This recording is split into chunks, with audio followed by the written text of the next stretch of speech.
when he was injured in the beginning, after he came back, like first couple games, it wasn't that good.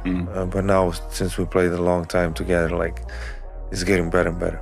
Because LeBron can't help the hole, the clear deficiency that's in Luka's game. He's an atrocious defender, and he's not in great shape, and LeBron doesn't have the four-quarter energy he used to. The Lakers, when Luka and Austin are on the court without LeBron, are awesome. LeBron, of his 23-year career, has the lowest usage percentage of any season of his career right now. The arena inside the Crypto.com arena shifted from stunned silence to a loud, restless buzz in a matter of seconds because the final possession of the game felt like more than just a missed shot. It looked like a crack in the chemistry of the Los Angeles Lakers. With only a few seconds left and trailing by a single point, the Lakers ran a sideline out-of-bounds play designed for Luka Dončić. He came off the screen completely open behind the arc, the exact look the play was built to create, but instead of immediately pulling the trigger he hesitated, double-pumped as defenders collapsed, and then kicked the ball to LeBron James. LeBron, already off balance as the defense recovered, launched a fading jumper at the buzzer that never even touched the rim, sealing a heartbreaking 110-109 loss. The scoreboard told a simple story of a missed shot, but the reactions from players afterward told a much more complicated one. Head coach J.J. Redick later confirmed the play had indeed been drawn up for Doncic, and Doncic himself admitted that he recognized he was open but felt the shot was a little far, tried to take a dribble, then picked up the ball and passed. At the podium he took responsibility, saying the decision was on him. LeBron's comments, however, struck a different tone. He suggested reporters should ask Luka what he saw and mentioned that the young star had a good look before passing, adding that he himself was off balance when the ball arrived. Whether intentional or not, those words shifted the spotlight away from LeBron's final shot and back toward Luka's hesitation, and that contrast immediately ignited debate among fans and analysts. Within hours, another layer of controversy appeared when a noisy tunnel clip began circulating online, allegedly showing Doncic walking off the floor saying something interpreted by viewers as "he told me to pass, so I passed." The clip is far from verified. Lip reading can easily be misinterpreted and translations can be unreliable, but the mere existence of the footage changed the conversation.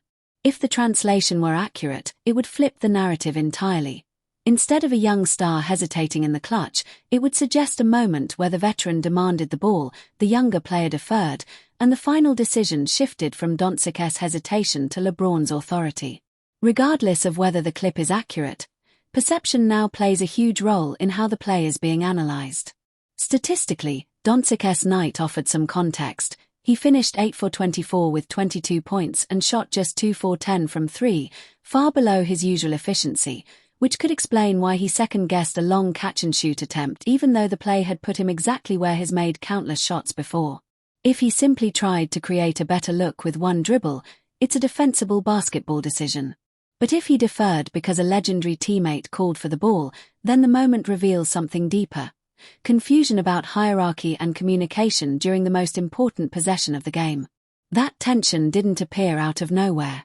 It sits on top of the franchise-altering move the Lakers made when they traded for Doncic and committed to him as their long-term cornerstone while LeBron, still productive even deep into his 40s, remains the face of the present.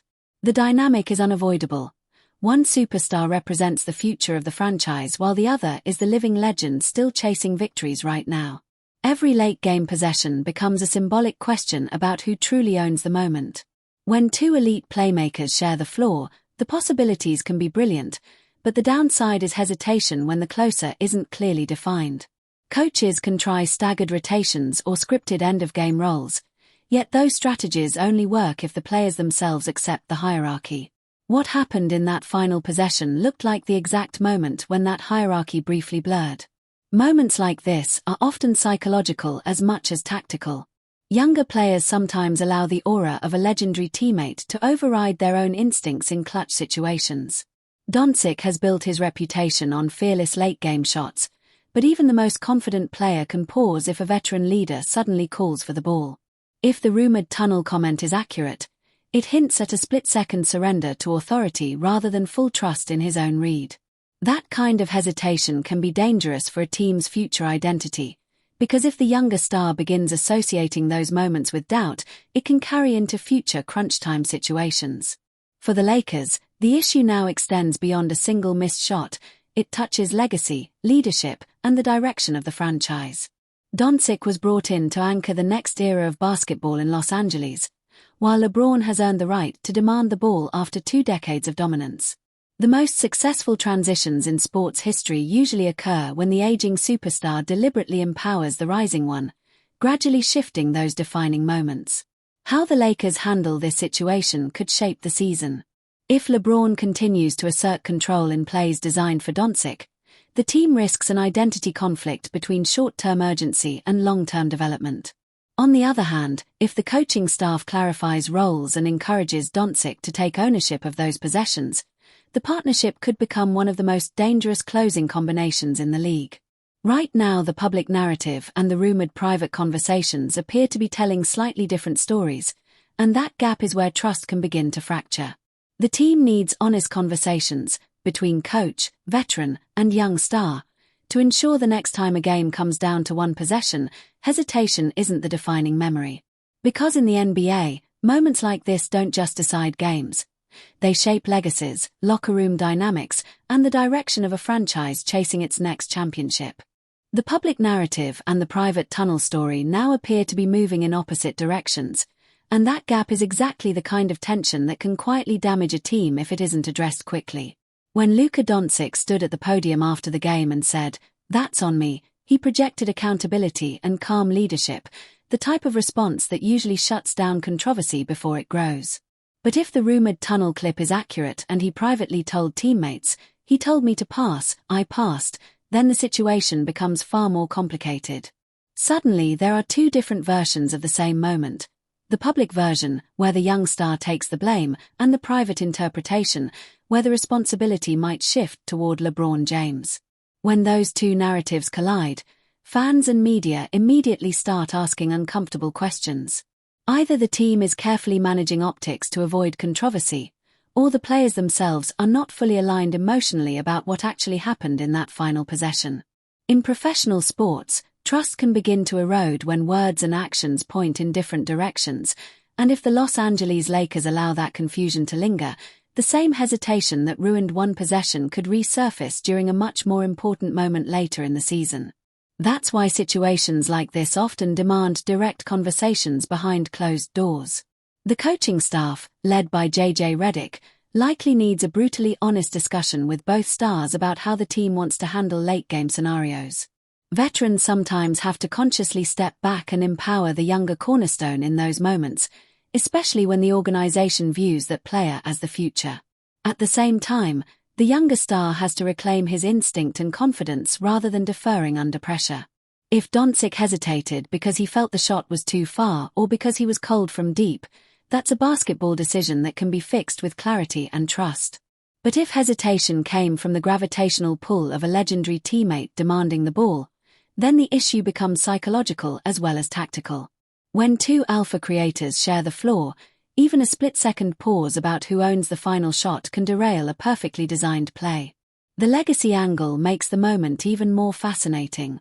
If the leaked tunnel clip truly reflects what Doncic said, it doesn't just reshape the story of one missed buzzer beater. It also challenges the accountability framework presented by LeBron during the post-game press conference.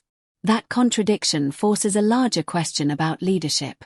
After more than 2 decades in the league, is LeBron still the type of superstar who intentionally creates space for the next generation to take over clutch moments, or does his presence, simply because of his stature and history, naturally pull those moments back toward him? Sometimes leadership in sports isn't about demanding the ball but about deciding when not to demand it. The franchise must eventually answer that question because another playoff game will inevitably come down to a single possession. And that's why this conversation goes far beyond internet drama or locker room gossip. Championships are often decided by moments exactly like this. One possession, one decision, one shot. How the Lakers interpret and resolve this situation could determine whether this roster evolves into a legitimate championship window or slowly develops cracks that show up under playoff pressure. If you believe the tunnel clip tells the real story, then you might argue that LeBron's public comments subtly redirected blame and that the team needs clearer hierarchy around Doncic in crunch time. If you trust the official explanation instead, the story becomes simpler. Doncic hesitated because he was having an off shooting night, and great players sometimes own their mistakes publicly to protect the locker room. Either way, fans will keep dissecting the moment through film breakdowns, quotes, and slow-motion replays, searching for evidence that proves their side. Because in the NBA, narratives are rarely settled in a single night. They evolve through debate, context, and the next big moment when the clock is ticking and the game is on the line.